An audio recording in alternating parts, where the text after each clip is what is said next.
How's it going out there, everybody? Bigfoot Mike coming at you live. We got our 2024 fifth annual Magnolia Open champion right here with us, Mr. Mason Marchbanks. Mason, how you doing? And congratulations first and foremost. I'm feeling good. It was a battle the whole day. I'm really happy to take this one down. I love this course, love this event. I'm just really proud to take this one down. Talk us through your preparation coming into the tournament. I know this is an event that you've played in the past, so you have a little bit of knowledge, but talk to us a little bit about the new changes and kind of your approach with your prep to this tournament. Yeah, so the biggest change was hole 3. Now it's a par 4. That drive kind of stayed the same for me, but that second shot's definitely tough. Today I thankfully got the birdie, had a great second shot, and outside of that, the rest of the course was a little bit muddy from the rains we've had.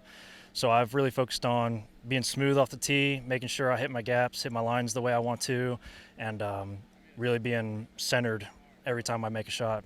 Talk us through that first round. We had a ton of rains coming into the event. Course was super wet. Footing was kind of crazy.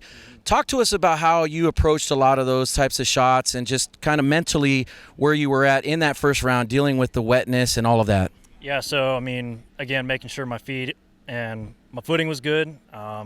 Knowing that it's pretty wet out here, I didn't count on too many skips. So I'm thinking more of airing the disc and landing it as close as I can, knowing there's not going to be too many skips. And then just trying to find the dry spots during my practice rounds, where I want to land, where I want to stick it, and then basically going from there. Talk us through that course record, obviously a 10:48 rated round, and just that momentum that you built there kind of leading into the final round. But kind of talk us through what you were thinking in that first round, and then especially into the last evening in the prep for this final round.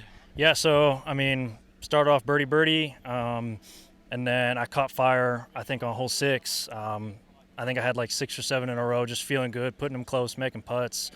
And then a couple of pars, and then finished fairly strong. So it was just, I was throwing the disc well. I was making some good putts, making some really important putts in the middle and down the stretch that kept me going good. I know in this final round, you started off extremely hot, just birdieing out the gate, and the conditions changed. We had a lot of wind. We had 25, 30-mile-an-hour gusts, and so that changed the course a little bit. But talk us through how the conditions maybe modified the way you attack some holes and your hot start. Yeah, so today, it was a little bit drier. The course definitely dried out a lot overnight, and then with the wind, I just focused again on making sure I threw committed shots, making sure I hit my lines and my angles the way I want to. It can be easy when it gets windy to lay off of some shots, trying to be safe. But I told myself to make sure I throw full committed shots every time. And those first 3 holes, I can say I do that every single shot, and that's why I went birdie for the first 3. Absolutely. I know looking at hole 16, it seemed like that was a real turning point, making that birdie there. Talk us a little bit through that tee shot, kind of as you're approaching after hole 14, the par 5, and then to 15, and then on that 16 tee pad. Kind of tell us where you were at mentally and how you approached the last several holes to this final round. Yeah, so I had a good birdie, I think, on 12, and then 13, I think I took a par there. I thought I threw a good shot. It was just a little bit long. 14, I took a bogey, had a bad shot off the tee, and then just couldn't get up and down. So I was feeling to myself like, okay, I need to pull this together. Threw a good shot on 15, got the birdie there, and then 16, I really felt like if I can go birdie out, I think I have this. I hadn't checked scores until I think hole 17. So I threw a good shot on 16, made that putt, and then 17, I threw my drive, looked at the scores, and realized had a 3-way tie for the lead. So I thankfully threw a good shot, had about a 20-footer, made that. And then stepping up to 18, it was those first 2 shots I feel like are the most important. Putting a drive in bounds and then putting a drive over that pond, over the trees. If I could have done that, I knew I could get up and down for birdie or par at worst. I know that 18th hole did change. That was one of the other big modifications and making it a lot tighter off the tee and taking away that big hyzer. But talk to us about maybe how that changed your approach both in round 1 and in the final round.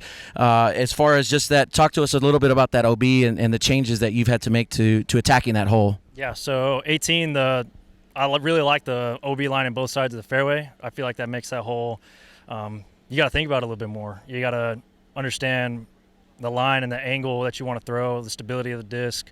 I threw a good hyzer off the tee both times, landed in a good spot. First round, I leaked a little bit left OB. They pulled that OB off the sidewalk there a little bit, so just a little bit of extra teeth on the hole. And then today, thankfully, I made the adjustment, put it in a nice spot, and then got up and down for par both times.